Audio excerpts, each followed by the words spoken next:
Assalamualaikum warahmatullahi wabarakatuh. Perkenalkan, nama saya Ahmad Tajul Arifin dari jurusan FTI Fakultas Teknologi Informasi dengan prodi Informatika. Nah, di sini saya akan menjelaskan tentang motivasi training. Ya, apa sih itu motivasi?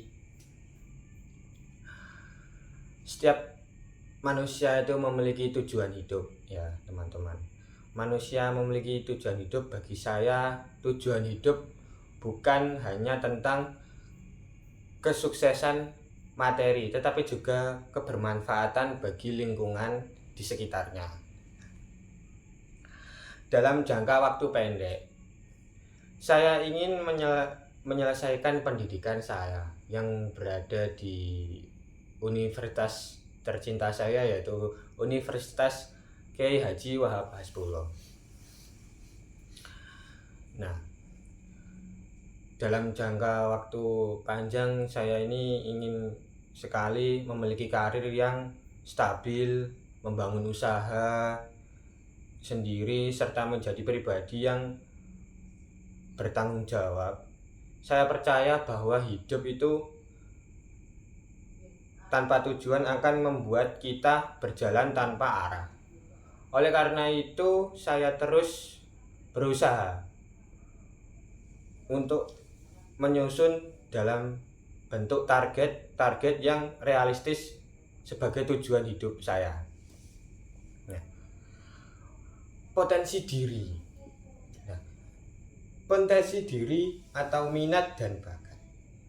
Setiap orang memiliki potensi yang berbeda-beda. Potensi diri. Saya terletak pada minat saya di bidang ini, misalnya teknologi, desain, atau manajemen pendidikan, dan lain-lain. Nah, saya memiliki minat yang besar dalam belajar hal-hal baru, terutama yang berhubungan dengan perkembangan teknologi. Saya juga memiliki bakat dalam desain, contohnya seperti itu. Saya menyadari bahwa potensi dari diri saya tidak akan berkembang jika tidak dilatih. Oleh karena itu, kita harus berusaha untuk terus belajar, mengikuti pelatihan, serta mencoba berbagai pengalaman baru untuk mengubah kemampuan saya.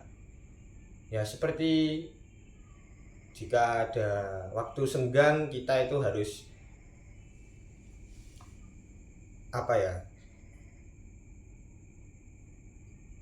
mengasah kemampuan. Seperti saya, kalau saya ini suka di bidang desain, ya teman-teman, saya akan menekuni di bidang tersebut. Contoh, waktu luang kita ya bikin poster dan iseng-iseng kita jual, laku ya alhamdulillah, kalau tidak ya tidak apa-apa. Yang penting kita itu punya skill. Nah,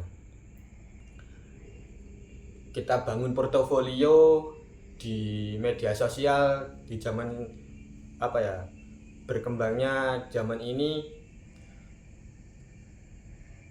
kan ada sekali banyak sosmed seperti IG, TikTok. Nah, kita bisa mengupload kayak seperti hasil dari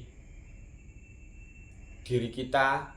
Misalnya saya kan suka di desain, ya saya upload poster-poster, logo, stiker, ya, seperti itu.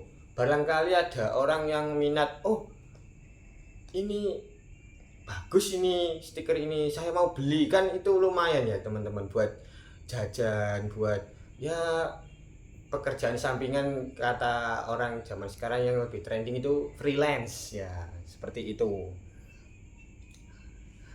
Nah, relaksasi diri. Setiap orang itu memiliki kelebihan dan kekurangan. Nah, kelebihan saya itu ya, saya termasuk pribadi yang bertanggung jawab terhadap tugas. Nah, jika ada tugas itu jangan kayak nanti dulu.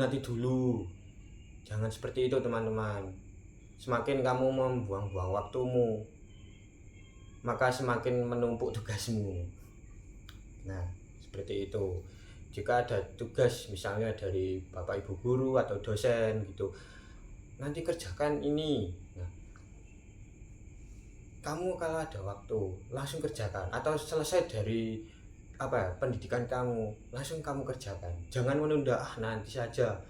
Di dunia ini tidak ada anak bodoh, tidak ada orang bodoh. Yang ada itu orang malas. Itu. Saya memiliki semangat belajar yang sangat tinggi. Nah, orang yang tidak bisa itu orang malas, bukan karena orang bodoh. Orang itu dicap bodoh oleh orang, misalnya si A, kamu bodoh, tapi di dalam dirinya dia bilang seperti ini, saya akan buktikan bahwa perkataanmu itu salah. Dia akan membuktikan, misalnya di perkembangan zaman seperti ini, dia punya potensi di bidang desain.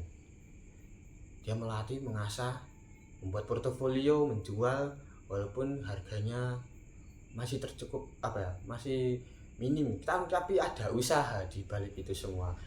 Dia konsisten. Nah, orang yang seperti itu yang sangat berbahaya, teman-teman. Dia akan menjadi orang sukses di kemudian hari. Bukan kayak seperti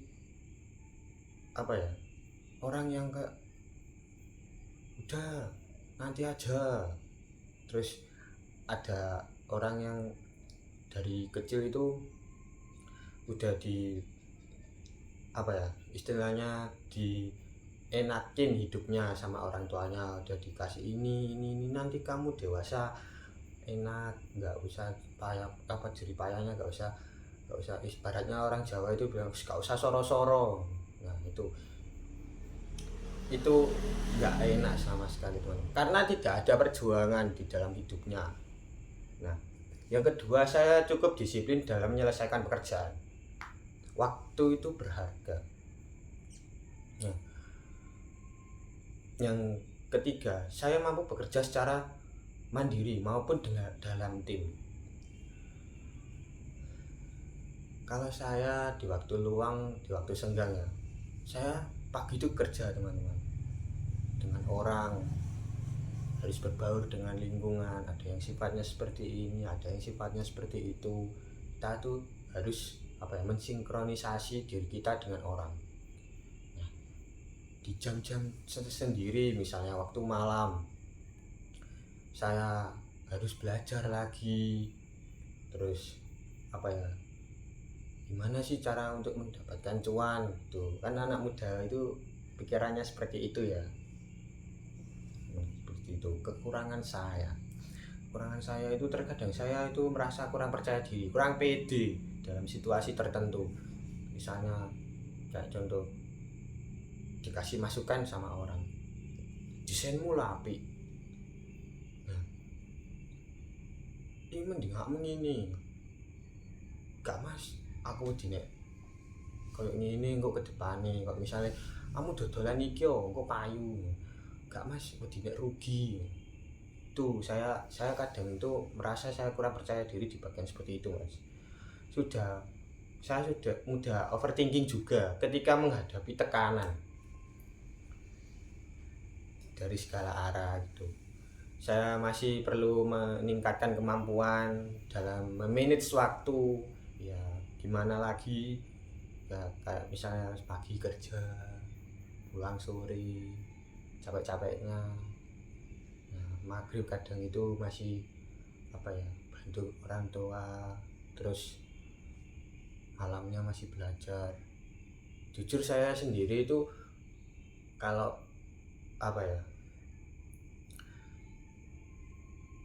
belajar itu sampai jam 3 pagi, teman-teman. Itu saya itu simulasi mental keluar dari zona nyaman. Zona nyaman adalah kondisi dari mana kita merasa aman tetapi tidak berkembang. Tuh. Dalam simulasi mental saya membayangkan jika saya terus-menerus di zona nyaman, saya mungkin akan merasa aman tetapi tidak mengalami kemajuan yang secara signifikan. Contoh, pagi ngopi, siang ngopi, sore ngopi, malamnya ngopi sama teman-teman, gitu aja, nggak ada hasil kan. Apa yang kamu cari? Nggak ada. Apalagi laki-laki itu bertanggung jawab atas semua keluarganya. Jika dia punya keluarga kelak dengan anak istrinya, itu dia bertanggung jawab. Itu laki-laki itu tulang punggung, bukan tulang tulung. Nah, sebaliknya, jika saya berani keluar dari zona nyaman, saya akan menghadapi tantangan baru. Saya akan belajar dari kegagalan. Saya pernah gagal juga. Semua orang itu pasti gagal. Orang sukses itu pasti berawal dari orang yang gagal dan mau berkembang. Itu. Saya dulu itu pernah jualan namanya itu all shopan. Ya, jual kosmetik wanita, jualan perabotan rumah tangga gitu. Jualan pomade, jualan kayak kebutuhan orang itu saya beli dari orang, saya jual lagi dengan untungnya itu kecil teman-teman, 2.000 3.000. Itu di otak saya itu gimana cara tidak memberatkan kedua orang tua saya. Itu kaitan dengan Asimin Motivation Training, analisis diri. Melalui analisis diri, saya belajar mengenali kekuatan dan kelemahan saya. Dengan mengenali motif pribadi, saya memahami apa yang sebenarnya mendorong saya untuk maju, yaitu keinginan untuk berkembang dan membanggakan keluarga. Gitu. Metode dikuasai dan membantu saya melihat diri saya dari sudut pandang yang berbeda. Seperti itu. Pola kebutuhan manusia. Saya memahami bahwa manusia memiliki kebutuhan fisik dan sosial. Kebutuhan dasar seperti keamanan dan kenyamanan penting, tetapi kebutuhan diri juga sangat penting. Saya ingin mencapai tahap di mana saya mampu mengembangkan potensi secara maksimal dan memberikan kontribusi nyata. Ya, motivasi adalah dorongan dari dalam diri untuk bertindak. Saat menyadari bahwa motivasi terbesar saya berasal dari keinginan untuk sukses, rasa bertanggung jawab, harapan orang tua. Karena saya anak pertama, anak laki-laki juga. Itu. Pola berpikir prestasi. Untuk mencapai potensi prestasi, saya perlu usaha dari awal, terus kerja keras, niat. Kegagalan itu pasti, tapi kamu di situ, maksudnya gini teman-teman, kegagalan kamu itu tinggal pilih, ingin jadi orang yang tidak berguna, apa kamu ingin menjadi orang hebat. Tetapi orang hebat itu berawal dari orang yang bekerja keras, sabar dalam menghadapi kegagalan. Itu ya, interrelasi antar individu. Kesuksesan tidak bisa diraih sendiri. Saya harus mampu menjalin hubungan dengan baik dengan orang, menghargai perbedaan, bekerja sama dalam tim. Contohnya biasanya itu kerja di pabrik ya. Itu misalnya ada pendapat A, ada pendapat B, terus cekcok. Gak cocok ini sih. Akhirnya keluar. Mental itu perlu juga. Motif kekuasaan, power. Motif kekuasaan bukan berarti ingin mendominasi, tetapi kemampuan untuk mempengaruhi secara positif. Saya ingin mengembangkan kekuasaan dalam bentuk kepemimpinan, terus keteladanan. Misalnya jiwa kepemimpinan itu kayak misalnya kita harus bisa mengayomi. Misalnya kalau kamu jadi udah jadi orang besar, jadi bos katakanlah, kamu tuh harus bisa mengayomi anak buahmu. Jangan kok aku ki bos manut nang aku. Jangan seperti itu ya teman-teman. Itu bisa menghancurkan diri kamu sendiri. Ya gitu. Ya sekian dari video saya tentang motivasi pengembangan diri. Semoga bermanfaat.